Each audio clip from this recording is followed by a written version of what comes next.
Assalamualaikum warahmatullahi wabarakatuh. Salam hormat kami kepada Ibu dosen Dr. Haji Tuti Kurniati MPD dan UKID MSI dan audiens yang saya banggakan yang telah ikut berpartisipasi dalam menonton video kami ini. Kami dari kelompok 1 akan memaparkan hasil kajian kami tentang jurnal yang berjudul Pemanfaatan Mikroorganisme dalam Pengembangan Bahan Makanan Halal Berbasis Bioteknologi. Adapun anggota yang akan memaparkan hasil kajian kami terdiri dari Muhammad Irfan Faiz selaku pemateri, Hasan Al-Fariji saya sendiri selaku moderator, Hilda Hafida selaku pemateri, Jihan Arifin selaku pemateri, Lian Nur Fatimah selaku pemateri. Baik, langsung saja kita ke pemaparan yang pertama oleh saudari Jihan, dipersilakan.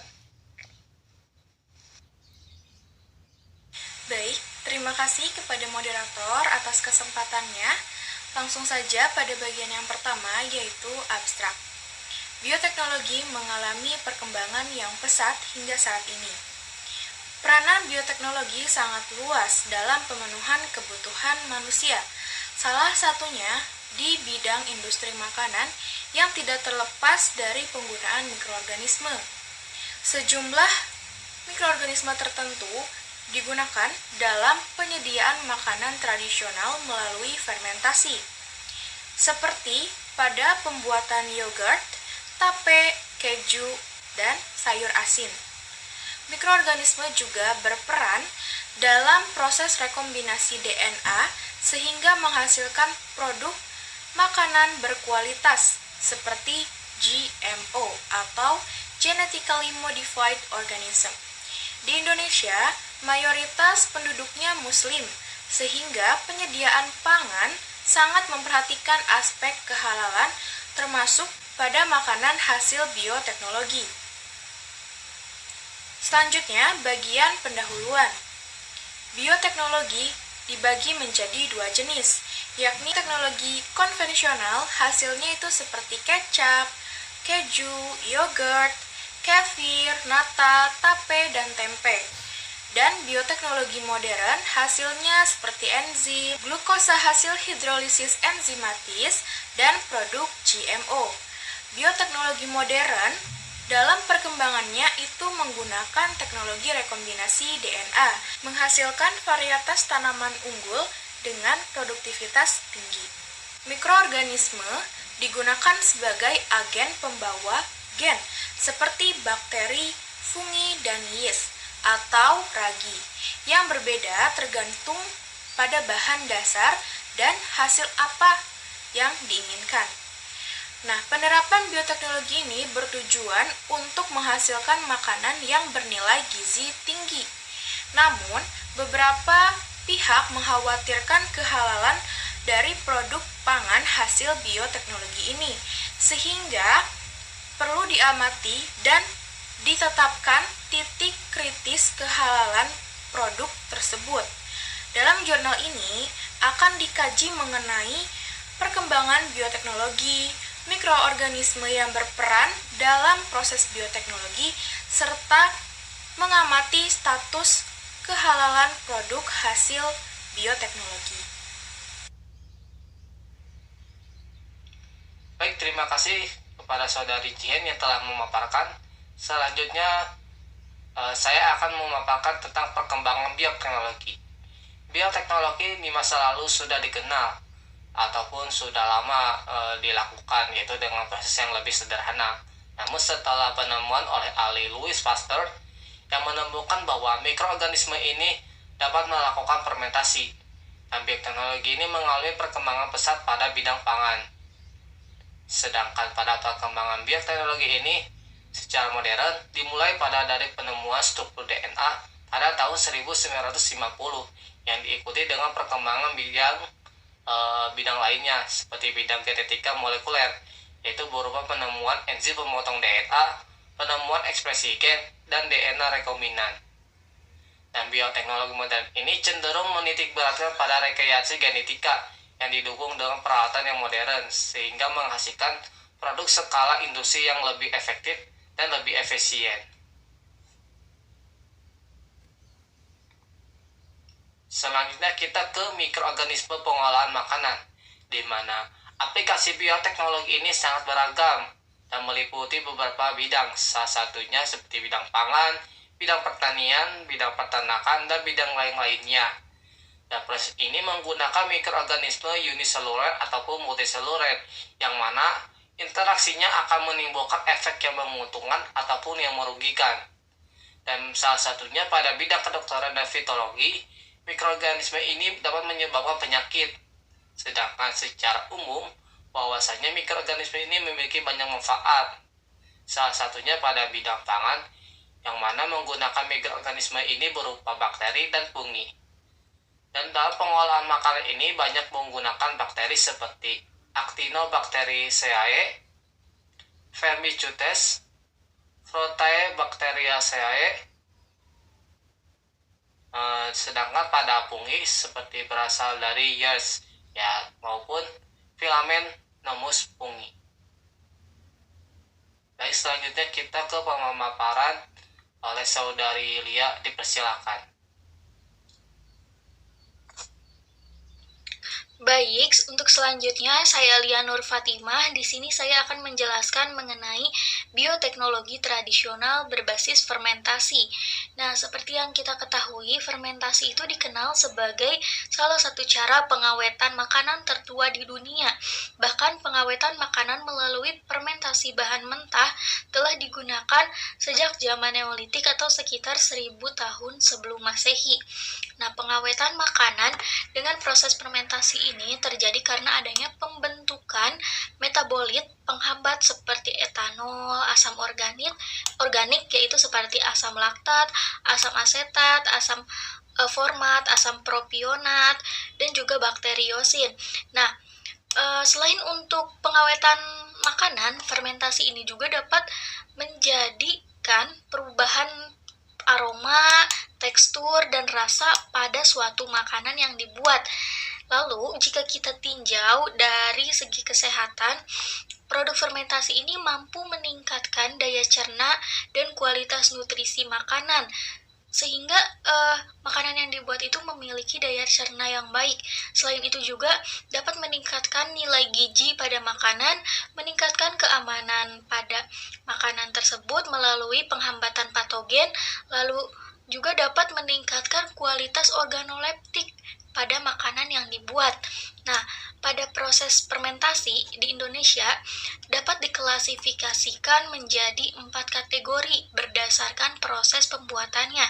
Seperti ada fermentasi asam laktat, yang contohnya yaitu ada buah, sayur, singkong, daging. Lalu ada fermentasi jamur, contohnya ada kedelai, lalu kacang-kacangan. Lalu ada fermentasi alkohol, contohnya yaitu beras, singkong. Lalu ada juga fermentasi kadar garam tinggi, contohnya ada ikan, kecap, dan tauco. Kemudian di sini juga dijelaskan mengenai titik kritis produk pangan bioteknologi dalam pengembangan makanan halal. Salah satunya yang pertama yaitu ada yogurt. Seperti yang kita ketahui ya, yogurt itu kan terbuat dari susu sapi segar, lalu juga diberi bakteri starter dan pemberian cita rasa dan penambahan susu skim sebagai pengental. Nah, bakteri yang digunakan dalam pembuatan yogurt ini digunakan bakteri asam laktat atau BAL. Nah, berdasarkan jurnal yang telah kita bahas ini, dapat saya berikan komentar bahwa jurnal ini itu pembuatan yogurtnya sudah halal karena dalam pemilihan bahan bakunya itu digunakan susu yang berasal dari hewan yang halal, yaitu susu sapi ataupun susu kambing yang digunakan.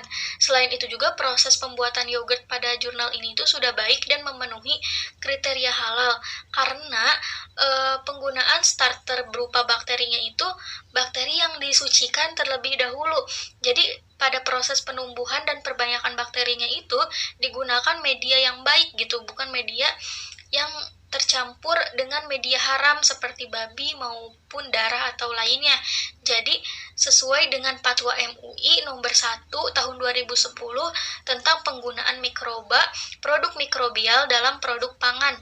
Jadi ketika bakteri itu sudah ditumbuhkan pada media yang tercampur benda haram, misalnya babi ataupun apapun itu, maka hukumnya pun akan menjadi haram.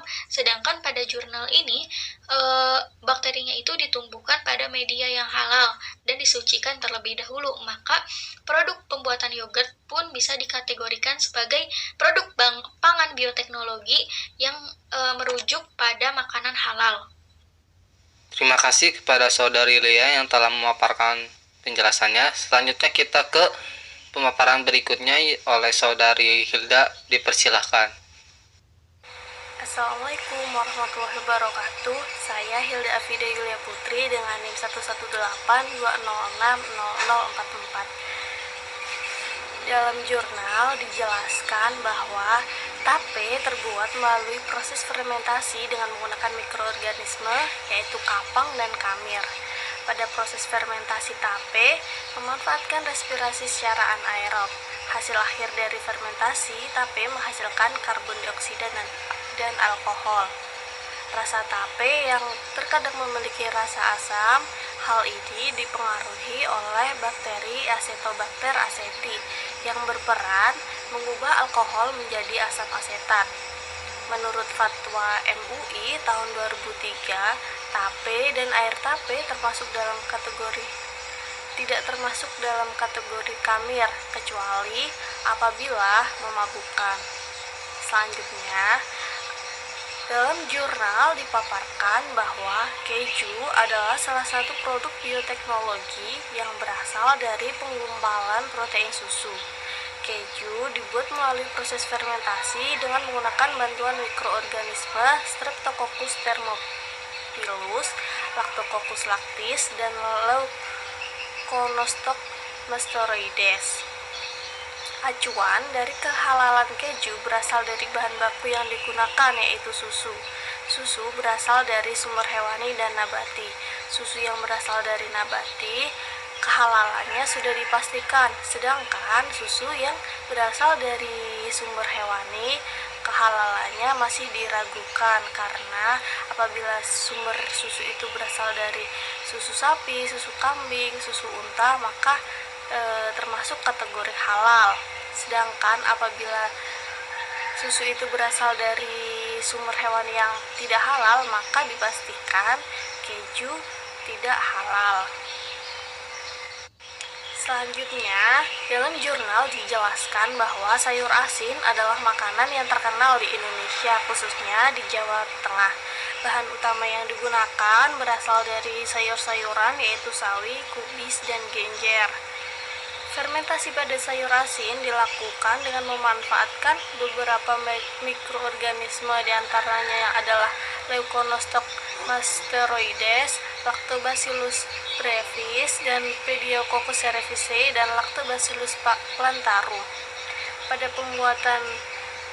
proses pembuatan sayur asin dilakukan penambahan garam yang berfungsi untuk menyeleksi bakteri yang dikehendaki sehingga memungkinkan pertumbuhan mikroorganisme tertentu. Sedangkan penambahan air tajin memiliki fungsi sebagai substrat tambahan untuk pertumbuhan bakteri asam laktat. Bakteri tersebut memanfaatkan komponen karbohidrat sebagai sumber karbon dalam pertumbuhannya. Nah, dari ketiga subpokok bahasan tersebut yang terdapat dalam jurnal, materi yang disampaikan sangat jelas, di mana dijelaskan tentang kehalalan dari tape, keju, maupun sayur asin. Selain itu, pada subpokok bahasan juga dijelaskan mengenai proses fermentasi dan mikroorganisme yang terdapat dalam fermentasi tersebut. Baik, terima kasih kepada Saudari Hilda yang telah memaparkan penjelasannya. Selanjutnya kita ke pemaparan berikutnya oleh Saudara Muhammad Irfan Faiz. Dipersilakan. Assalamualaikum warahmatullahi wabarakatuh. Saya Muhammad Irfan Faiz, NIM 11720600070. Saya akan melanjutkan pembahasan dari pemateri sebelumnya mengenai GMO, yaitu Genetical Modified Organism. Nah, GMO ini merupakan produk makanan berkualitas dengan proses rekombinasi DNA yang melibatkan beberapa mikroorganisme di dalamnya, sehingga dapat mengembangkan teknologi rekayasa genetika dalam menggabungkan DNA dari dua spesies yang berbeda. Penggabungan ini antara gen bakteri dengan gen hewan, gen bakteri dengan gen tumbuhan, atau gen hewan dengan gen hewan lain dalam menghasilkan sifat yang unggul.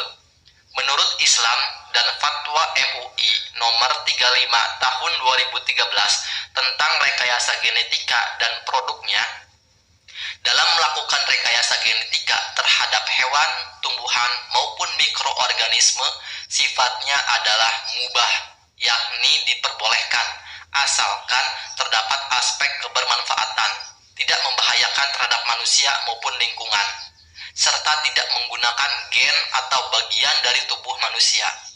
Sedangkan pada produk hasil rekayasa genetika yang biasa disebut dengan Genetically Modified Food atau disingkat dengan GMF, maka berstatus halal asalkan bermanfaat, tidak membahayakan, dan juga tidak berasal dari hewan, maka hewan tersebut harus dalam kategori ma'kul al-laham, yakni jenis hewan yang dagingnya halal untuk dikonsumsi. Media pertumbuhan bakteri juga perlu diperhatikan kehalalannya, tidak tercampur oleh bahan yang haram. Begitu pula gen yang disisipkan harus berasal dari yang halal. Kesimpulan yang dapat kami sampaikan yaitu pemanfaatan bioteknologi sudah sangat luas dan mencakup berbagai bidang, salah satunya dalam pemenuhan kebutuhan primer terhadap makanan.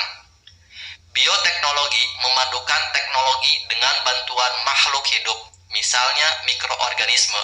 Bakteri dan jamur banyak digunakan dalam pengolahan makanan melalui proses fermentasi, seperti fermentasi asam laktat, fermentasi jamur, fermentasi alkohol, dan fermentasi kadar garam tinggi. Sedangkan bioteknologi menggunakan teknik rekayasa genetika, memanfaatkan plasmid bakteri untuk menyisipkan gen yang diinginkan. Pada bagian kesimpulan ini terdapat titik kritis mengenai kehalalan produk hasil bioteknologi modern yang melibatkan gen makhluk hidup, yakni gen bakteri, gen hewan, dan gen tumbuhan. Hal ini perlu dilakukan terutama oleh para produsen makanan dalam menjamin halalnya produk yang beredar. Selain itu juga sebagai upaya dalam melestarikan, merealisasikan Undang-Undang Nomor 33 Tahun 2014 tentang jaminan produk halal dalam Undang-Undang JPH. Baik, terima kasih kepada pemateri yang telah memaparkan hasil kajian dan komentar terhadap jurnal pemanfaatan mikroorganisme dalam pengembangan makanan halal berbasis bioteknologi. Sekian dan terima kasih. Kami cukupkan hasil presentasi kelompok 1. Tutup dengan salam. Assalamualaikum warahmatullahi wabarakatuh.